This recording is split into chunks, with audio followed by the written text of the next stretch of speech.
शोभित जी। राधे राधे। महाराज जी सादर प्रणाम। महाराज जी, अध्यात्म की तरफ चलते चलते अचानक मन विचलित सा हो जाता है, उल्टे से ख्याल आते हैं, नकारात्मक ऊर्जाएं उत्पन्न सी होती हैं महाराज। हाँ, वो चूंकि संसार का मनोरंजन उसको प्रिय लगता है, मन को मनमानी आचरण करना उसको प्रिय लगता है। उसकी गलती नहीं है, हम जहां उसको लगाते हैं वहीं वो राजी होने लगता है। अब जैसे अध्यात्म मार्ग में लगा रहे हैं तो इसमें जहां जहां वो लगा रहा है उसके विरुद्ध बात है। उसको भोग चाहिए, उसको हर इंद्रिय के मना खष्टान इंद्रियाणी प्रकृति स्थान कर सती, पांच ज्ञानेंद्रियों के द्वारा वो विषयों में विचरने का स्वभाव बना लिया है। भगवान कह रहे हैं आप भगवान के अंश, ममैवांशो जीव लोके जीव भूता सनातना मना खष्टान इंद्रियाणी प्रकृति स्थान कर सती। आप इस मन के भुलावे में आकर, मन भोगों के भुलावे में आपको फंसाकर ये सदैव अधीन रखा है। अब अध्यात्म सुनना शुरू किया, अध्यात्म चल तो अध्यात्म में मन को वश में किया जाता है और अभी तक आप मन के वश में रहे। तो जब आप सपोर्ट नहीं देंगे तो वो आपका सपोर्ट करने लगेगा। इसकी चाल समझना, क्योंकि आपके बिना उसकी कोई सत्ता नहीं, वो आपके बिना कुछ नहीं कर सकता, आपके दस्तखत से ही करेगा। जैसे हमारा मन कह रहा है मैं देखूं, हम कह रहे नहीं देखना है, और वो 100 बार कहेगा देखो, आप कहोगे नहीं ये देखो, अब वो लग जाएगा जिधर आप लगाओगे, पर वो कुछ समय तक लगेगा, फिर वो आपको वश में करने की कोशिश करेगा। और वो जब आप ना करेंगे तो आपको जलाएगा।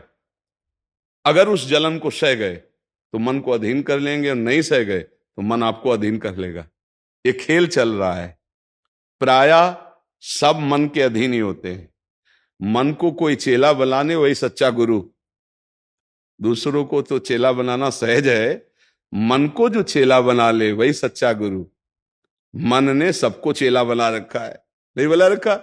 जैसा जैसा कहता है वैसे ही करना पड़ता है। और बड़ा बात यह है कि मन को हम जैसा कहें शास्त्र आज्ञा से वैसा चला ले, सो महात्मा, वही गुरु, वही भक्त। नहीं तो भाई भेष चाहे जो हो, पर मन के अधीनता से मुक्त होना बहुत कठिन होता है।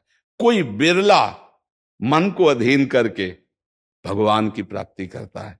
तो आप लोग उसी बिरले में हैं, क्योंकि अगर सत्संग मिल रहा है, साधु संग मिल रहा है और अध्यात्म की बातें सुन रहे हैं, अध्यात्म में चल रहे हैं, तो हम ये नहीं कह सकते कि हमारे ऊपर भगवान की कृपा नहीं।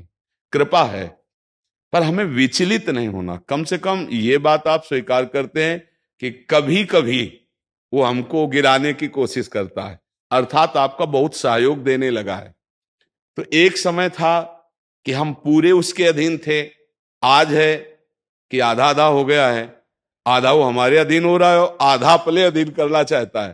तो चढ़ाई और चढ़ते जाओ, उसके पॉइंट कम करते जाओ, अपने पॉइंट बढ़ाते जाओ कि अब 60%, अब 65%, अब 70%। फिर जिस दिन 100% तो तुम्हारे अधीन हो गया, उसी दिन भगवान के आनंद का जो स्वरूप है वो प्रकाशित कर देगा।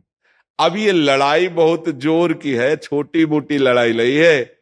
वो छोटा मोटा शक्तिशाली नहीं, बहुत शक्तिशाली है। क्या? आपको सपोर्ट देगा,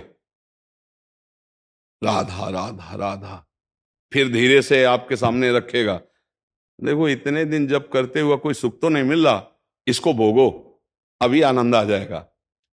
और देखो ये भोग आपके पास व्यवस्थित है, देखो ना, अभी आनंद आ जाएगा। अच्छा, अब रुका राधा नाम, अब वो उस भोग में ले गया।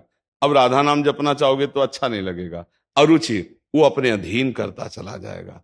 कोई विवेकवान गुरु कृपा पात्र इसकी ये चाल समझ जाता है, अरे अरे मुझे तो पुनः फंसा रहा है, गिरा रहा है। नहीं नहीं नहीं, राधा राधा राधा राधा राधा राधा राधा राधा राधा, तब बचा जा सकता है। ले ये बहुत प्रवीण है मन, बहुत फुसला के फंसाता है।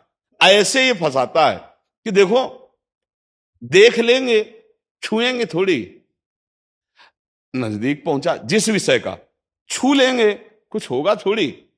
और धीरे धीरे धीरे वो तुम्हें लगेगा कि यार गलती हो गई, ऐसा क्यों हो गया, ऐसा यूं हो गया कि उसकी चाल को नहीं समझ पाए हम, उसकी चाल को नहीं समझ पाए।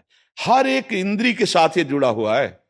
ये सुन लेंगे, ये देख लेंगे, ये छू लेंगे, ये भोग लेंगे, इन्हीं इंद्रियों के कारण हमें परमात्मा प्राप्ति नहीं हो रही।